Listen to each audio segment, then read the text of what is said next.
പ്രവാസ ലോകത്ത് ചില ഭർത്താക്കന്മാരുണ്ട്. ചെറിയ സാലറി ഉണ്ടാവും, ചെറിയ വരുമാനമേ ഉണ്ടാവുള്ളൂ. അപ്പൊ അത്തരം ഭർത്താക്കന്മാർ എന്നും ഭാര്യമാരിൽ കേൾക്കുന്നത് അവഗണനയാണ്, അമ്പയർനെസ് ആണ്. അത് മനസ്സിനെ ഒരുപാട് അവരെ വേദനിപ്പിക്കുന്നുണ്ട്.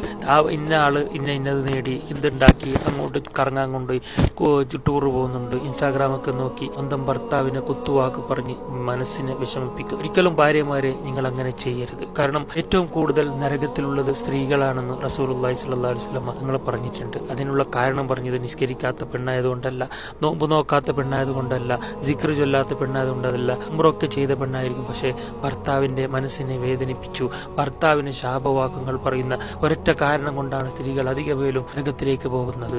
വലിയ ഗുരുതര തെറ്റാണ്. ഒരിക്കലും അങ്ങനെ നിങ്ങളെ ഭർത്താക്കന്മാരെ മനസ്സ് വേദനിപ്പിക്കരുത്. അവർക്ക് നിങ്ങളിൽ നിന്ന് കിട്ടുന്ന നല്ല വാക്കുകൾ, ചെറിയ ചെറിയ സന്തോഷ വാക്കുകൾ സാരില്ല, ചെറിയ വരുമാനമായ സാരില്ല, നിങ്ങൾ ആഫിയത്തോടെ ജീവിച്ചാൽ മതി, എനിക്ക് നിങ്ങളുടെ പരിഗണന കിട്ടിയാൽ മതി എന്ന് പറഞ്ഞാൽ തന്നെ അവർക്ക് എത്ര സന്തോഷമാണ്. അവർക്ക് ജോലി ചെയ്യാനുള്ള ഒരു കോൺഫിഡൻസ് എത്രയാണ്. ഇത് ഫോൺ വിളിക്കുമ്പോൾ തന്നെ ഫോൺ ആൻസർ ചെയ്യുന്നില്ല.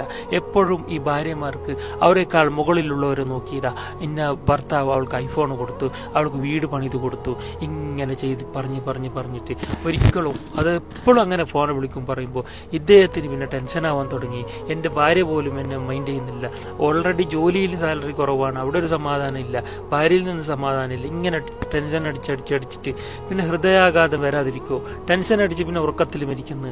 അങ്ങനെ ഭർത്താക്കന്മാരുടെ അത് ആയുസ്സിനെ തന്നെ ബാധിക്കും.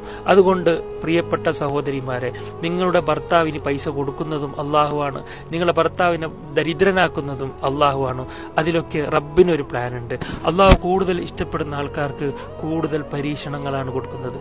ആ ഒരു ഭർത്താവ് ചിലപ്പോൾ സമ്പന്നത കുറഞ്ഞതായിരിക്കാം, അയാൾക്ക് പൈസ കുറച്ച് സാലറി കുറവായിരിക്കാം, പക്ഷെ അയാൾ ദീനിയായിരിക്കാം, അള്ളാഹുവിന് എന്നും നിസ്കരിക്കുന്ന, തഹജ്ജുദ് നിസ്കരിക്കുന്ന, ഒരു വക്ത് കളാക്കാതെ 5 വക്ത് പള്ളിയിലേക്ക് പോയി നിസ്കരിക്കുന്ന നല്ലൊരു ഭർത്താവും. അതിന് കാരണം അദ്ദേഹത്തിന് ഈ ഒരു പരീക്ഷണമായിരിക്കാം. അള്ളാഹുവിലേക്ക് അടുക്കുന്നുണ്ടല്ലോ, അയാളെ കൂടെ റബ്ബുണ്ടല്ലോ, പിന്നെ പൈസ ഇല്ലെങ്കിൽ എന്താ, പൈസ ഉണ്ടായിട്ട് ആരും കൊണ്ടുപോകുന്നുണ്ടോ? എത്ര സമ്പന്നന്മാർ ഹൃദയാഘാതം മൂലം മരിക്കുന്നുണ്ട്. അപ്പോൾ ഏറ്റവും വലിയ ഒരു നിധി എന്ന് പറയുന്ന ദീനാണ്. അത് അദ്ദേഹത്തിന് കിട്ടാൻ കാരണം ദരിദ്രം, അത് അള്ളാഹു കൊടുക്കുന്ന പരീക്ഷണമാണ്. അപ്പൊ അങ്ങനെ മനസ്സിലാക്കുക, അയാളെ കൂടെ റബ്ബില്ലേ, അപ്പൊ അള്ളാഹു ഉണ്ട്. അപ്പൊ ഭർത്താവിന്റെ കാലിനടിയിലാണ് ഒരു ഭാര്യയുടെ സ്വർഗം. അയാൾ നിങ്ങൾ കാരണം സന്തോഷിച്ചാൽ നിങ്ങൾക്ക് സ്വർഗം ലഭിച്ചു. ഈ ദുനിയാവല്ലല്ലോ എല്ലാം. ഇവിടെ എന്തുണ്ടായിട്ട് എന്ത് കാര്യം, വലിയ വീടുണ്ടായിട്ട് കറങ്ങാൻ പോയിട്ട് എന്ത് കാര്യം? പരലോകത്ത് നിങ്ങളെ ഭർത്താവിന് അള്ളാഹു സ്വർഗം വെച്ചിട്ടുണ്ട്. നിങ്ങൾ അതിന് സപ്പോർട്ട് കൊടുത്ത് നിങ്ങൾ ഒരുമിച്ച് അള്ളാഹു സ്വർഗം തരില്ലേ? ഇത് ഈ ദുനിയാവ് അങ്ങനെയല്ലേ, പരീക്ഷണത്തിന്റെ ലോകമല്ലേ. ഇവിടെ കൂടുതൽ പരീക്ഷണം, വിഷമങ്ങൾ ആര് നേരിടുന്നു? അവർക്ക് അള്ളാഹുവിനോട് ഇഷ്ടം എന്നാണ് അർത്ഥം. നിങ്ങളെ ഭർത്താവിന് അള്ളാഹുവിന് ഇഷ്ടം, അങ്ങനെയാണ് മനസ്സിലാക്കേണ്ടത്. ഒരിക്കലും പ്രവാസിയായ ഒരു ഭർത്താക്കന്മാർ ആരെയും വരുമാനം കുറഞ്ഞു എന്ന കാരണത്താൽ അവരെ കുത്തി വേദനിപ്പിക്കരുത്. അതേപോലെ ഭർത്താക്കന്മാരോട് പറയാനുള്ളത്, നിങ്ങൾ എത്ര ചെറിയ സാലറി ആയാലും എന്തായാലും നിങ്ങളെ ഭാര്യമാർക്ക് എപ്പോഴും ഫോൺ വിളിച്ചിട്ട് അവർക്ക് സന്തോഷം പരിഗണന കൊടുത്തുകൊണ്ടേയിരിക്കുക.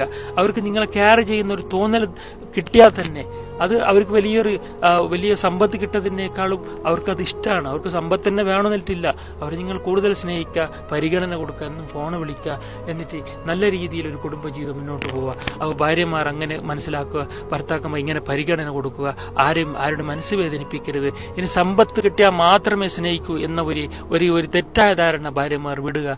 സമ്പത്ത് ഇല്ലെങ്കിലും സമ്പത്തുണ്ടെങ്കിലും എനിക്ക് എൻ്റെ ഭർത്താവാണ് വലുത്, അവൻ്റെ കാലിനടിയിലാണ് എൻ്റെ സ്വർഗം, അവൻ എത്ര സംതൃപ്തിപ്പെടുത്തിയാൽ എന്തായാലും ഇവിടെ കുറച്ച് ക്ഷമിച്ചാലും എനിക്ക് അള്ളാഹുവിൻ്റെ അടുക്കൽ നാളെ പ്രതിഫലമുണ്ട്, സ്വർഗമുണ്ട്, ഭർത്താവിൻ്റെ പൊരുത്തത്തിലാണ് എൻ്റെ സ്വർഗം എന്ന രീതിയിൽ രണ്ടുപേരും മുന്നോട്ട് പോവുക. അള്ളാഹു തൗഫീഖ് നൽകട്ടെ.